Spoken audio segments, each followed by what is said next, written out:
The chair now recognizes the gentleman from Texas, Mr. Green, ranking member of our Oversight and Investigation Subcommittee. Thank you, Mr. Chairman. And I thank the ranking member as well. I thank the President of the United States of America, the Honorable Barack Obama, for appointing you, Mr. Cordray, to this position as the Director of the CFPB. And I thank him for doing so because he appointed someone with courage, someone with intestinal fortitude, someone who's willing to stand up for consumers. It's just not easy to do. You have been through the fire and the storms. Just getting positioned required an inordinate amount of effort. And I'm grateful that you're in the position that you're in. And let me just say one more thing. This is not really a part of what I'm called upon to talk about today. But I'm proud to serve under the leadership of the Honorable Barack Obama. I'm saying it because too often so much is said about him on the negative side, such that people assume that everybody in the room thinks negatively of the president. I do not. He's been elected twice. It was no fluke. And I just don't want the record to show that there were some of us who acquiesced when statements were made that we should have objected to. I'm proud. Now, Mr. Cordray, you're not saying that all auto dealers engage in invidious discrimination, are you? I assume your answer is no, you're not. Is that correct? That's correct. And you're not saying that all, by the way, this is not under the purview of your bailiwick, but all investment advisors are engaging in invidious discrimination, or all mortgage lenders. But I don't think anybody in any industry. Absolutely. Yeah. But those that do are the ones that we have to stop. Yep.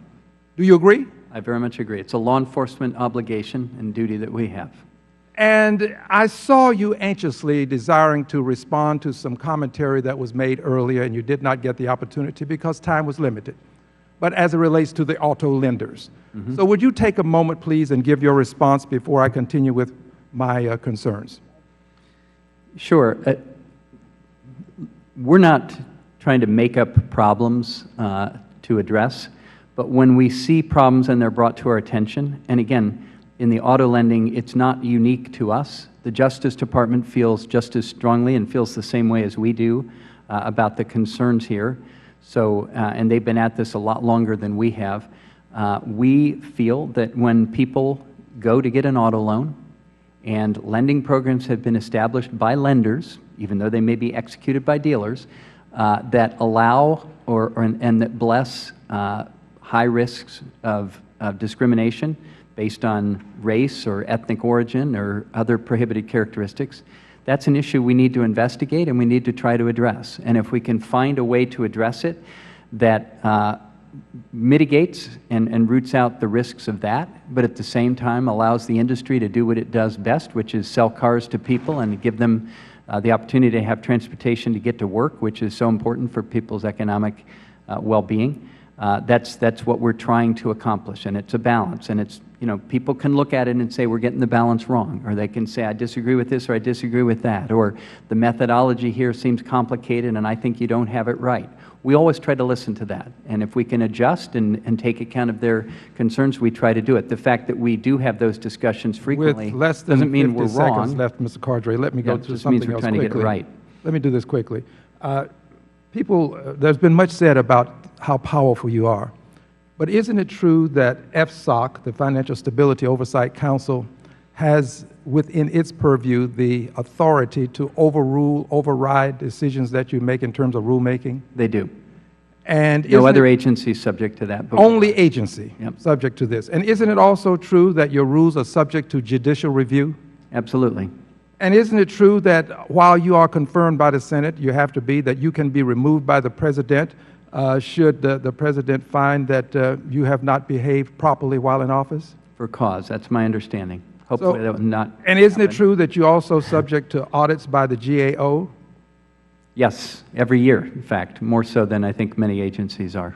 So while you do have some authority to help consumers, you're still regulated yourself. Is this not true? I think extensively, including coming here at least twice a year and to the Senate at least twice a year and hearing your oversight, which I take very seriously. I don't feel that I can sit here, listen to concerns you raise, and then not pay attention to them. I think that's important for me to do that. But I want to close with this, Mr. Chairman.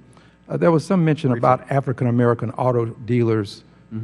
If an African-American auto dealer engages in invidious discrimination, that person ought to be stopped too. Doesn't matter about your color. You ought not discriminate against people regardless of who they are. Gentleman's I yield time back. has expired.